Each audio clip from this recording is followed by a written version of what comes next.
तो देखिए, पुष्पा राज का बर्थडे मंथ शुरू हो चुका है। आइकन स्टार अल्लू अर्जुन का बर्थडे है 8 अप्रैल को और पुष्पा द रूल का फाइनली अब हमें टीजर देखने को मिलने वाला है। अभी देखिए, अनऑफिशियल अपडेट है, आएगा हालांकि 8 अप्रैल को ही टीजर, लेकिन अभी मेकर्स ने आगे आके अनाउंस नहीं किया। उसके बावजूद भी इस तरीके का क्रेज है कि आज सिर्फ अप्रैल का डे 1 है, 1 अप्रैल है, और सोशल मीडिया पे आप देखें तो ट्विटर वगैरह पे आज सुबह से ही अल्लू अर्जुन के नाम से कई सारे हैशटैग ट्रेंड हो रहे हैं। पुष्पा द रूल, पुष्पा राज का बर्थडे मंथ, और उसके अलावा कई सारे भैया हैशटैग ट्रेंड होना शुरू हो गए।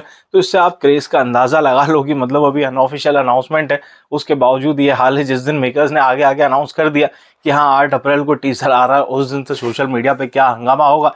वैसे भी देखेंगे तो फिल्म पुष्पा ने जबरदस्त धमाल मचाया था साल 2021 में, शायद दिसंबर के मंथ में फिल्म को रिलीज किया गया था। उस वक्त देखेंगे तो कोविड की सिचुएशन चल रही थी, थिएटर्स जो थे भैया वो पूरी तरीके से कहीं कहीं बंद थे, जहां ओपन भी थे तो वहां पे 50% ऑक्यूपेंसी के साथ चल रहे थे।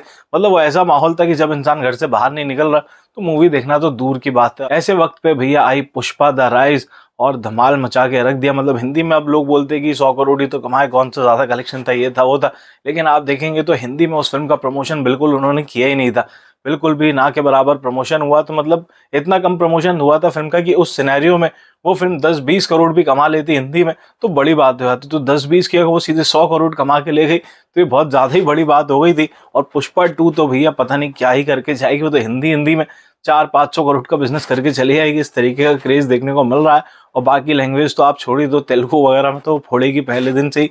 तो खतरनाक क्रेज है पुष्पा द रूल को लेकर, जबरदस्त भैया। अभी देखेंगे तो पिछले साल अल्लू अर्जुन के बर्थडे के एक दिन पहले यानी 7 अप्रैल को एक वीडियो हमें देखने को मिला था, where is Pushpa.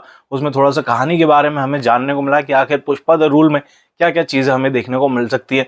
Pushpa the rise का तो देखिए क्लाइमैक्स हमने देखा था, वो उनका फहद फाजिल के साथ वो फेस ऑफ हो जाता है, उसके बाद वो उनकी शादी हो रही है रश्मिका मंदाना से, और वहां पे फिल्म खत्म हो जाती है। पार्ट 2 के लिए भी कंटिन्यूशन पे छोड़ देते हैं फिल्म को। लेकिन अब 2 में और क्या क्या चीजें होंगी उसका ग्लिम्स हमें वेयर इज पुष्पा में हमें देखने को मिला, जहाँ पे देखेंगे तो न्यूज चैनल वगैरह पे आ रही है कि पुष्पा कहाँ है, तिरुपति जेल से वो फरार हो चुका है, पुलिस उसे ढूंढ रही है, वो सारी चीजें चल रही हैं, कहीं जापान तो नहीं चला गया, इधर तो नहीं चला, इस तरीके की तमाम न्यूज चैनलों पे बातें चल रही है।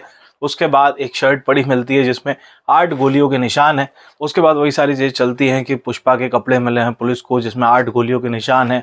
उसके बाद जनता का भी देखने को मिलता है कि जनता किस तरीके से पुष्पा को चाहने लगी, पुष्पा के पूरी तरीके से सपोर्ट में है जनता, क्योंकि आप देखेंगे तो वहाँ पे वो लोग नारे लगा रहे हैं, पुलिस प्रशासन हाय हाय। उसके अलावा कई सारी चीज़ें देखने को मिल रही है, जहाँ पे वो एक बोलती है कि पुष्पा ने मेरे बेटे का इलाज कराया, कोई बोल रहा है पुष्पा ने हॉस्पिटल खुलवाया, कोई बोल रहा है कि पुष्पा ने मेरी बेटी की शादी कराई, पुष्पा हम लोगों को खाना खिलाता है, वो सारी चीज़ें चल रही। तो मतलब इससे ही पता चलता है कि पुष्पा ने वाकई में जनता पे राज कर लिया है और पुष्पा जनता के लिए काफ़ी कुछ कर रहा है, जिसकी वजह से पुष्पा के सपोर्ट में पूरी जनता आ चुकी है।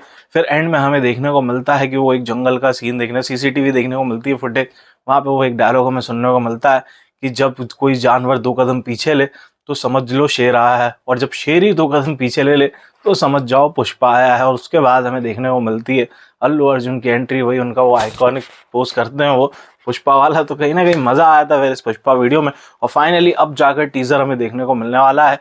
तो रिकॉर्ड्स की तो बरसात होनी है भैया, 7 या 8 अप्रैल को आएगा और मेकर्स की तरफ से अनाउंस कर दिया जाएगा। बाकी देखेंगे तो साउथ वालों की एक चीज काफी सही रहती है कि प्रॉपर अनाउंसमेंट करते हैं वो। यदि देखिए टीजर आ रहा है 8 अप्रैल को तो वो 6-7 या फिर 5 तारीख को हो सकता है कि एक पोस्टर देंगे, उसके बाद वो अनाउंस कर देंगे कि इतनी तारीख को इतने बजे फिल्म का टीजर आएगा। तो ये सारी चीजें अच्छी हैं और देखते हैं कैसा क्या टीजर आता है। बाकी आपका क्या है कहना, आप एक्साइटेड है नहीं, कमेंट करके बताइए।